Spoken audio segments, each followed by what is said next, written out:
follows through, Cass is going to die near instantly. So Nini's going to have to protect his solo lanes until they come online. Don't care about bot lane. It's Kai'Sa Galio. They're not going to be able to do too much against the Sivir Morgana. Just protect the solo lanes and then break apart the map and look for picks instead. A lot of pressure down onto this jungler from the side of JPV as we jump into game. It's ARK versus JPV in our first tiebreaker game. Shanna, this time around, a lot safer. Opts not to walk in and stay in that brush. Opts not to stay melee range as Morgana, right as the entire team showcases where they are. You know? That one? Yeah, that play. Meanwhile, JPV making the move to try and establish a little bit of vision around the blue side, the blue buff of the blue side team. I mean, yeah, they're actually looking to try and make a play over towards the blue buff, it seems. Might they try and go and pick this up? I think the Malphite will be moving over to go and check it. Oh no, he actually takes the pathing into the lane away from the blue buff. Is this going to be JPV getting a 3-buff start? They didn't get much out of this invade early game. The best part about this for JPV is they've got no wards to spot this out. In a sense that no wards are going to spot if blue buff was started or not on either side of the map. No wards are going to spot if red buff was started. So it all depends on which way does Nini move. Does Nini go towards the red buff and through the Krugs area? Or does he go towards the Raptors area where there's a ward that's been placed down by Silas? Yeah, so there's very little information for Nick right now to know if that's vertical jungling or if he's just going to have to go to his blue buff. Too little too late from Nick. Yeah. He sees himself, and he actually does get spotted out by a warrior. Might seem. Uh-oh. Oh no! Jumps in. He's gonna get caught out. Nini takes a lot of damage here. Where's the cocoon? Doesn't have it just yet. Looks to get the heal off. Flashes away. The Silas joins into the fight, and that's first blood. First blood and blue buff going over to Silas. Had Nini have waited a little bit longer, he would have been able to catch out J4, but J4 just sees the Incy-Wincy Spider move out of the brush, and that's all she wrote. Now you've got Lee with a blue buff on Silas up against Bless, melee Kassadin. Oh no. It's happening again here. It's happening again. Start of the game once again is going to be JPV, but this time on Nini, who finds himself in a difficult situation early. That's Jarvan. The JPV, like, that's the namaste pause right now. Like, that's the please help us. What's going on? Meanwhile, Elise actually does manage to go back and find a couple more, find her buff back. So she doesn't lose out all too much. She still gets a 2 buff to start. It's more of, you've got first blood gold onto Silas and an early blue buff. So Bleach's just like, yeah, I'm just going to spam abilities in this lane. It's fine, but they're doing this too. They're back in, jumping over the wall. The flagging track to get over 2. The stun onto the Elise here. Managed to get the smite off and then chasing after. Nini might be in a bit of danger. The aftershocks comes through. It's just going to push the Elise out of her own jungle. Yeah, the smite just like straight up breaks the game. You know, we go to complete low res. Like shadows all disappear. And like takes us to an alternate reality where we have to wait a little bit. Don't do that, Spelt. He let the turret hit it first. Come on, man. Basic CS 101. Well, hold on. We're not here to criticize this CS. Yes, I am.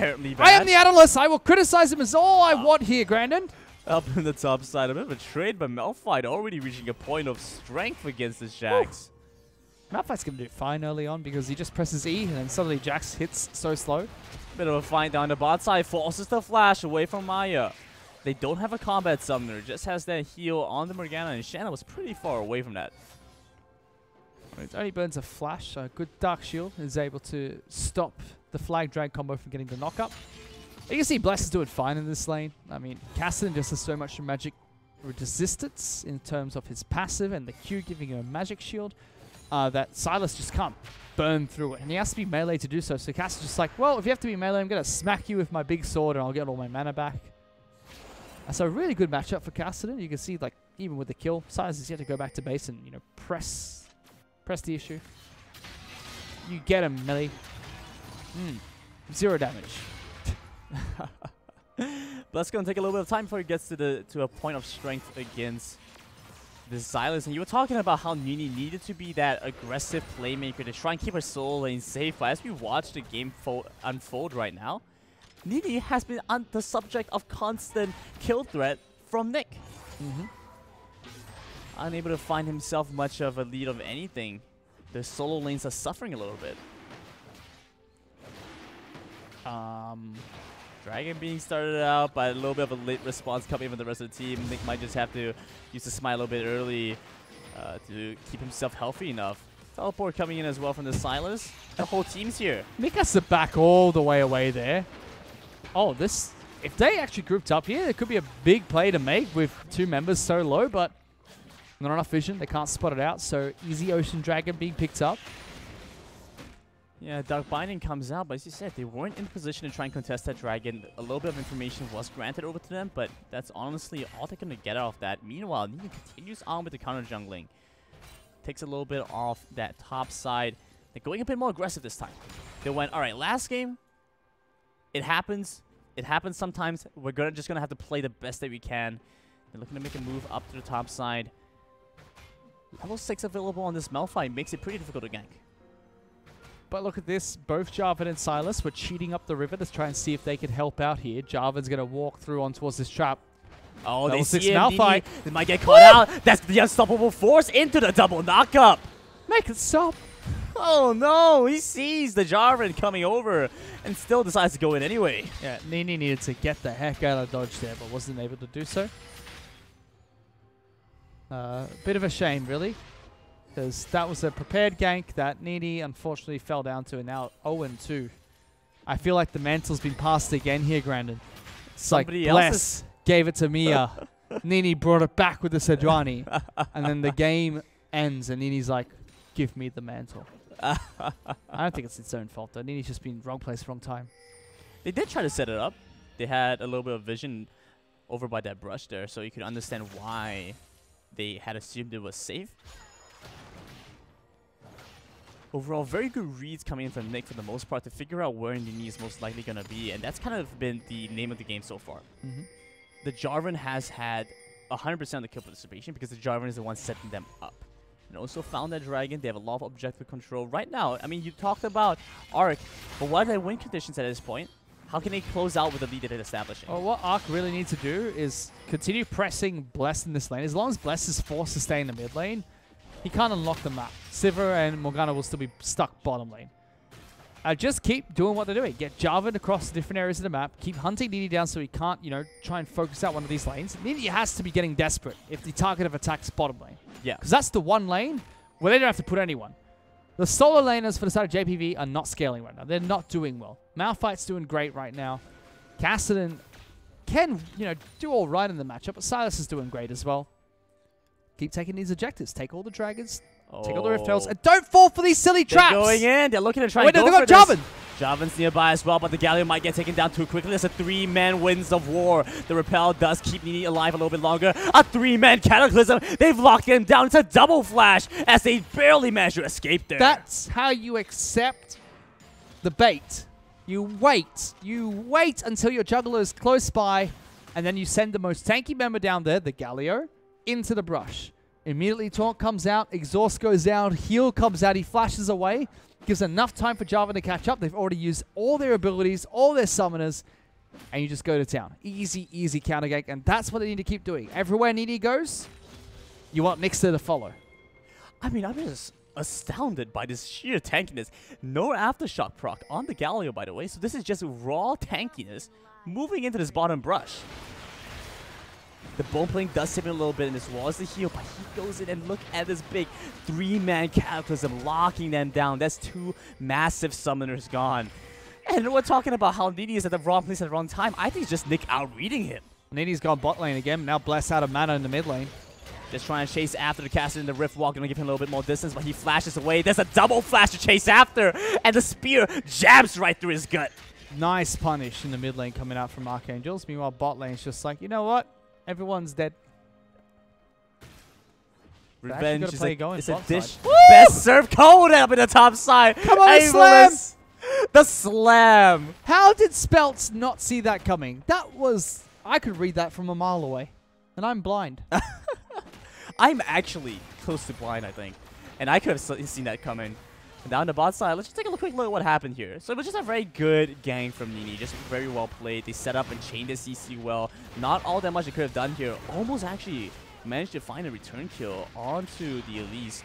And turns out that they will be able to pick up 2 there. Oh, they got 2, so they ended up killing Mimu as well. I feel like Mimu played that well, just it couldn't decide between going forward, aggressive, trying to take down the Elise, or moving back.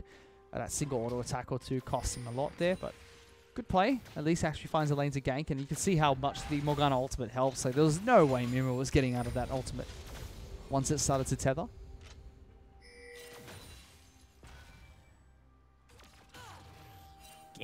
The game slows down a little bit, but we are watching the Dragon respawn quite soon. And that's exactly what Archangels want right now. Like, Archangels are like, you know what, we've done well early. Let the game slow down. Let this next Dragon come up. And then we start to group on the teleport cooldown of Malphites. And then we just wombo the crap out of the first person we see. Oh, yeah. Done. And it's good timing for Silence, too, because all he needs to do is just keep pushing out the waves. The Dragon spawns back up, and he just goes back, teleports in with a bunch of fresh items. Has so much more fighting dueling power than a lot of the members on JPV's side. JPV, though, have the... I'm not sure this was intended. I'm going to say that it was a calculated advantage where they have 3 of the teleports coming around the same time, so they could be looking for a big play moving in the next few minutes or so.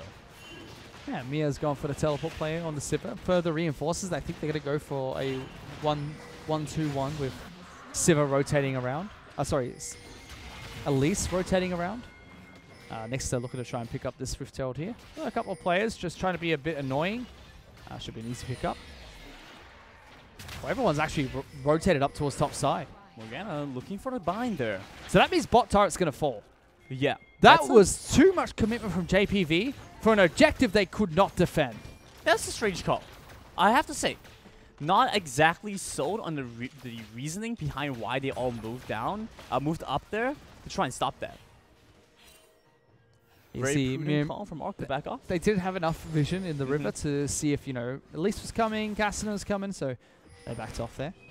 I really like what Ivalice is doing in the top side of the map, though. He's maxing his E, so attack speed on Jack's going to be next to nothing when he hits it.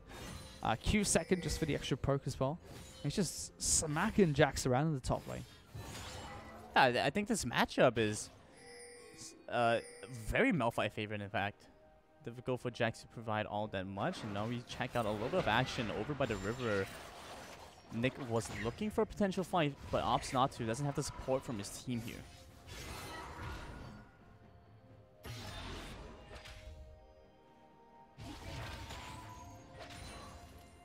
They have that lull in the action as well. They do have Rift Herald, so they can break open mid lane if they want. I feel like they'll make a play for mid lane, and then at the same time use the Sivir Morgana combo to take bot lane. Oh, hello. They still have the Morgana. All the binds coming through. They might just look for the catch here, but a teleport coming out. Channeling from the Sivir. It's a 3-man collapse over into the mid lane. That's just strange. I don't understand why he needed to teleport there, but he did. So now Kai'Sa's going to push up. What they should do is actually mirror Kai'Sa and try and protect him, but JPV got the jump.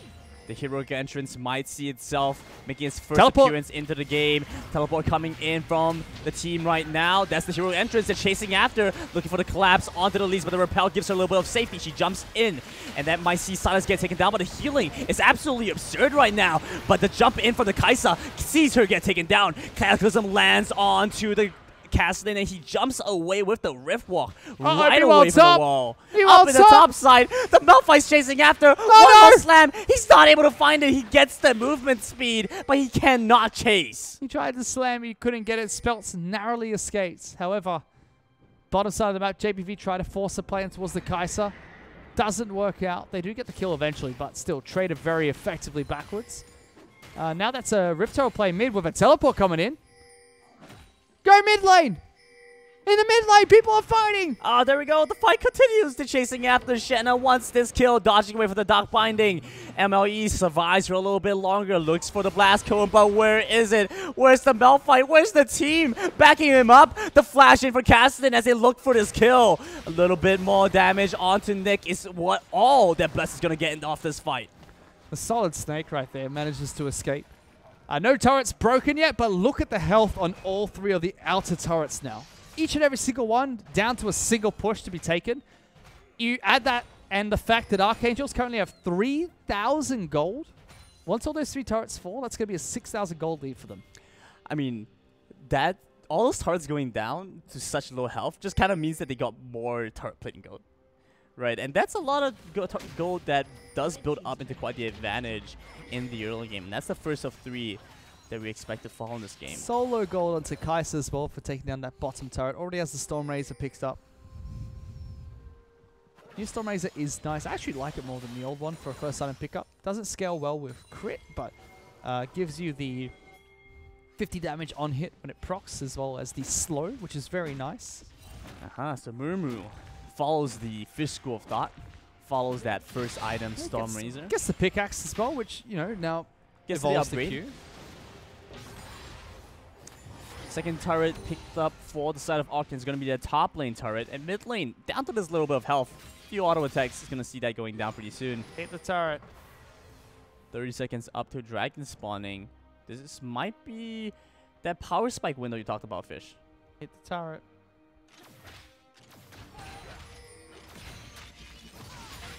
This is it now. All the turrets are broken down. The map's opened up. JPV can't really go for a 1-3-1. And Ark is just going to keep forcing fights like this. Every time you come close, they'll force a fight. Now they can go towards objectives easy as well. They're grouped up as 5. This is where they're strong. Moving towards that dragon. Jack's still down the bot lane by himself. Looks to try and equalize things a little bit, but ends up having to back off. He's calling for assistance at this point. Difficult play. Inferno Dragon, the one to spawn up, so both teams want this quite badly. Shiana comes in looking for his fight. The on the call coming out, starting things off. A return from the silence, and they're just going to pick up this Inferno Dragon to start things off. Easy pickup coming out for them. JPV can't take that fight. Remember, they need to split apart this team composition. As long as Archangels are grouped up like this, you don't want to fight them ever. Look at how hard they're trying to force them towards this little spider who could. Yeah, Nini has been a resilient spider throughout this game, despite the adversity. We can just see the CC stack landing onto Ivalice, but honestly, not very much done to the Malphite. That's a sturdy rock.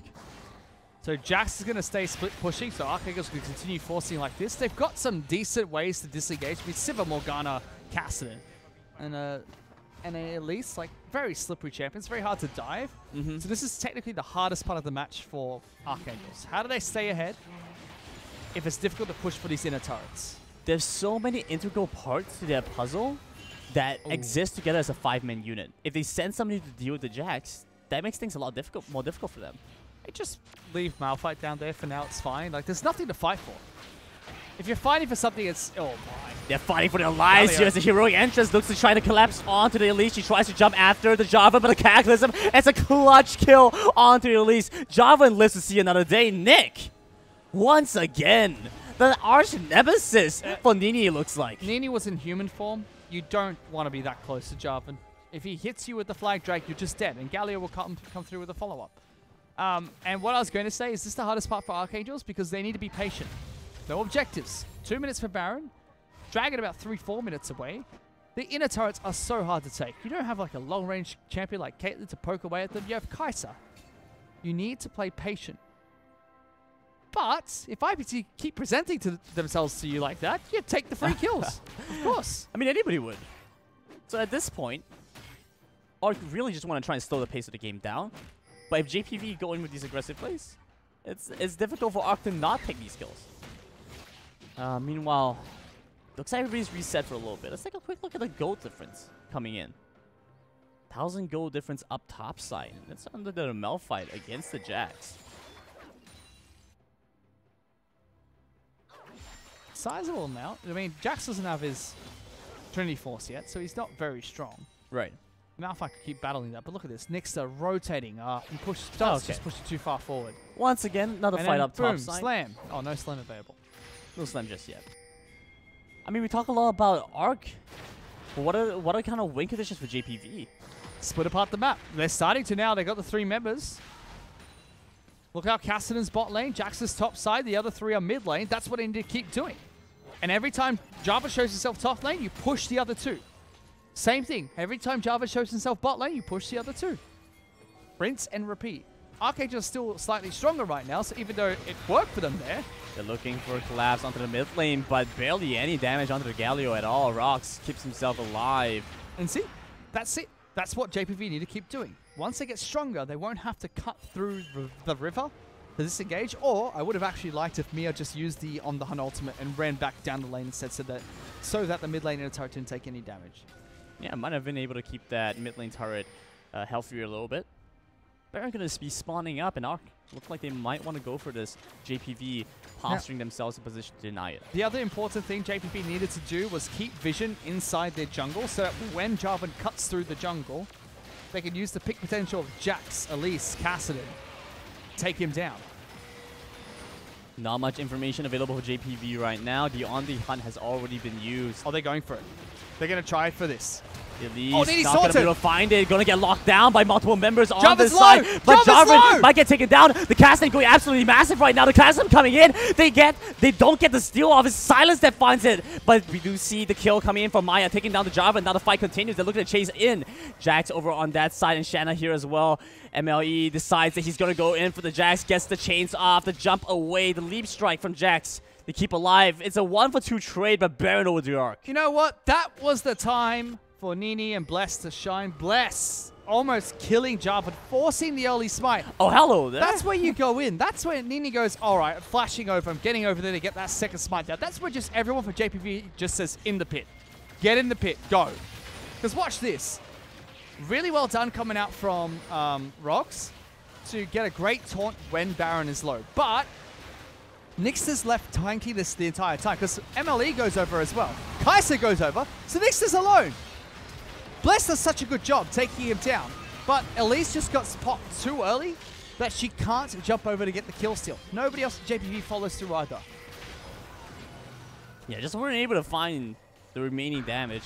Meanwhile, in the game, ARK pick up the Elder Dragon for themselves. 2 big buffs just at 21 minutes in the game. Not Elder Dragon, just the next dragon. Oh yeah, just the next dragon. Just the Elder next Dragon, dragon. Elder Dragon isn't up not yet. Grandma, not yet. Come on. Oh Very man. fast, very early Baron. And now JPV are going from that sweet feeling of 1 game away from promoting to the National Minors to losing this game, and they are out of the entire tournament. I mean, yeah, it's such an intense game. And the Elder Dragon seemed natural to me, just off the way that the game was looking right now. And how powerful ARK are looking at just this 22-minute mark. 6,000 gold lead ahead, but the synergy that the composition provides just way beyond that. And you were saying that JPV need to try and split up the map, but with the Baron buff, are they even able to do that? Right now, the goal for JPV is survival. Hold on to as many turrets as possible. I say you can sacrifice all your outer turrets and maybe 1 inhibitor turret. But don't force a fight until your second inhibitor turret is under threat. And Caston should not be this far up in the lane. They need to all be back towards their base, ready to group up in case a dive comes through. We're looking for a few blinds. Cassidy just doing his best to clear out the wave top side, trying to trim it out a little bit against the Silas. Won't be able to do too much. That top lane turret still goes down. They're looking for a couple of lines and cocoons just to slow down the siege coming in from ARK.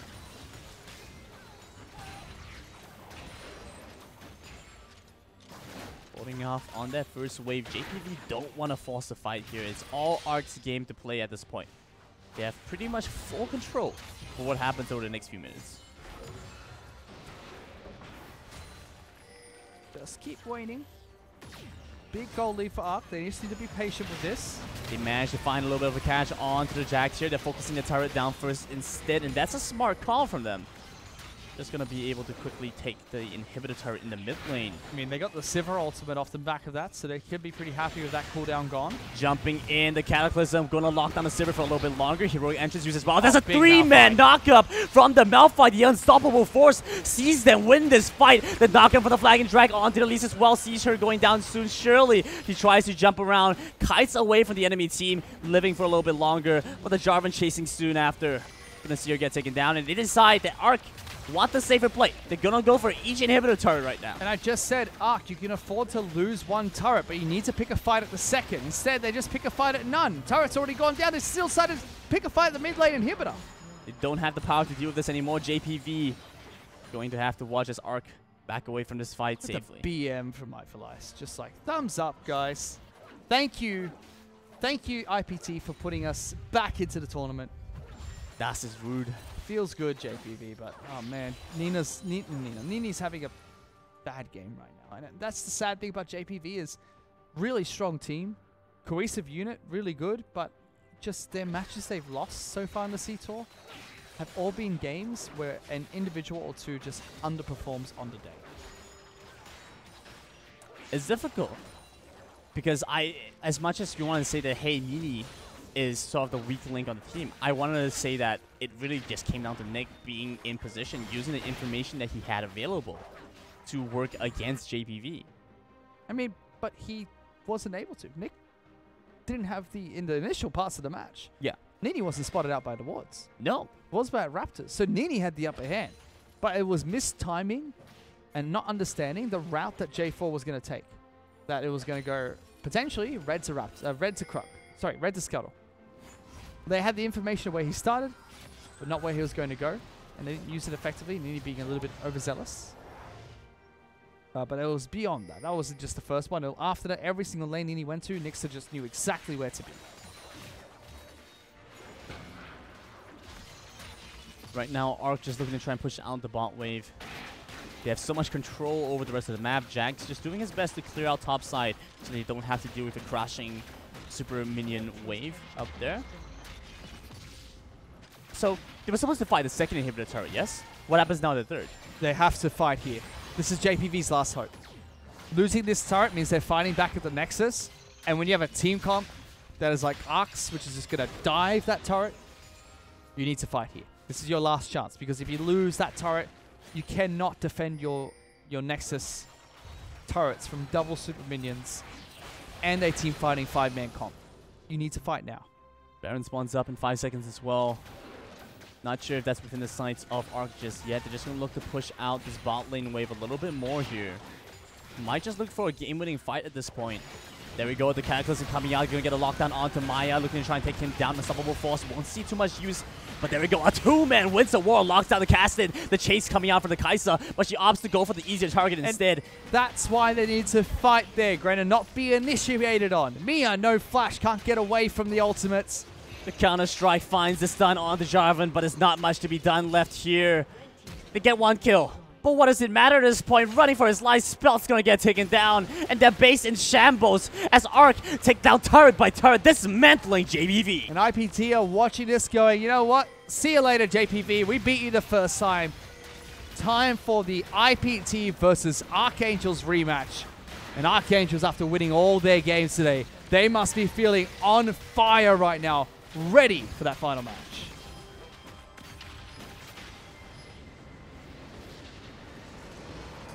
ARK managed to take a pretty strong game away from JPV. Oh, it's back. Where was I? They managed to take a pretty strong game away. Yeah. That was a strong showing. I think that when we looked at JPV off the back of that last game, we could say, yeah, JPV aren't looking as strong as they usually are. Something's a bit off of them today. But when we went into that game, a lot of credit has to be given over to ARK because they looked like they knew how to play it out. Oh yeah, ARK just drafted a very simple front-to-back fighting composition, and press R. Yeah, it was basically just a team fighting comp. There you go. Yes. Early game, mid game, all very strong. Late game still very strong. Whereas JPV were like, we're gonna draft fancy, and then didn't set up the conditions to win. They didn't have Elise, protecting the lanes. Instead, Elise was the first target. How can you protect your lanes if you're the first person to die? I mean, Cassidy and Jax still did fine, but Nini just kept getting caught every single lane that he went to. So he couldn't unlock any part of the map. Yeah, that's a common trend that we've been seeing a lot from teams just unable to really make much use of the jungle with lacking information. Especially when we start seeing some of these compositions that they're drafting for. Elise can skirmish early on, but in that level 2 phase before she gets the 1.25 second cocoon. And before she gets the repel. Before she gets the repel, before she gets... Yeah. It's a tough fight to be had, and it looked to be Nick's fight to take. Like, even in that situation, I think, just take the cocoon at level 2. But he was that Baron play. It's the biggest chance. If Elise didn't die right away here, that was IPV's Baron. Yeah, if Nick had died at this point, They might have been able to do something here. They jumped all 4 members, go past that Baron pit for a second there. They managed to jump back in to give them the confirmed Baron, but that was very close. I thought they cast in stowed for a second there. Nope, not enough. Very nice. It almost turned things around, but unfortunately there was too many things that went wrong. Nini dying right away. The rest of the team staying over the pit as well, not flashing in to try and secure that. He just lacked that little bit of damage. He was so far behind. He couldn't kill. If he killed Nick, there was a good chance he might be able to steal the Baron, but he didn't have that damage. I mean, even then, everyone had flash available. Nini, it's hard because your CC locked from Fog of War. Would have been nice to have better vision. Yes. Lots of things we can complain about, but at the end of the day, that's a really strong, demanding play that came out of Archangels. They were just like, you know what? We see you. We know where you are. We're going to force this, and we're going to fight you, and we're going to force you to fight us. So even though they didn't juggle the Baron aggro as well as they could have with Nick, they still won the fight, and they took the Baron at the end of the day as well. Yeah, really strong calls. Let's take a quick look at how this post-game breakdown went. Disgusting. A lot of damage onto this Kai'Sa. So I said a little bit about how maybe you could see Illusion pick up, but now, I mean, with these kind of stats. Now, I feel like they're gonna give MVP to Kai'Sa, but if they don't give it to Jarvan, I'm gonna flip a desk. So it has to be either Kai'Sa or Jarvan for you. No, it has to be Jarvan. It has to be Jarvan? I feel like they're gonna give it to Kai'Sa though. Off the damage? They give it to Kai'Sa. What's going on? What? Do we not watch Jarvan just destroy everybody? On Murmu. What? With 509 DPM, Get him off 47% kill participation rate. Get him out of here. And 3-time MVP. I even predicted that they were going to give it to Kai'Sa. All right? No. Did you watch Jarvan track Elise and kill him right away and then go to every single lane and just smack him like this? I have to admit, Nick played a fantastic game. I would have liked to see him get MVP as well. But look, I could cosplay Mumu in that match. This was him. Oh, look, we won. Yay, good job, team. Whereas J4 is like sweating. He's like in the trenches, like flag dragging everywhere, starting fights mid, early, late. This is like who started that late team fight? The flag drag. Siv's dead. Just. It's like that. It's like that meme. It's like my hands look like this, so her hands can look like that. Jarvan's hands look like are bloody and covered in the dirt that he has from like tracking around the jungle. Meanwhile, the ADC just fires off a couple of shots every once in a while, gets MVP. But you know, I'm upset. I'll give it to the. That was a KDA MVP if I've ever seen one. I'll let Kai'Sa have it. It was a solid game coming in. I will not stand by from this. the team. The team played well. As a unit, they managed to come up a hit, and they took the game away from JPV. Off the back of their really strong jungling. Are going to find themselves taking that win. So we'll be going in to check out our next game pretty soon, which is going to be between ARK as well as IPT, who beat JPT previously in this 3-way tiebreaker. And now JPV dropped out this 3-way. Yeah. Archangels, I want to see them 2-0. Because, you know, it is a single elimination format based on time for seeding. So people go, oh, you know, they don't all play each other. It's a 3-way tie. It's not, you know. I want to see Archangels just win this and go, we were second place last year. This is why we deserve to go to the National Minors. So let's take a look at what they have in store for us as we go into this quick little break before our next game, guys. Don't go anywhere. We'll be right back.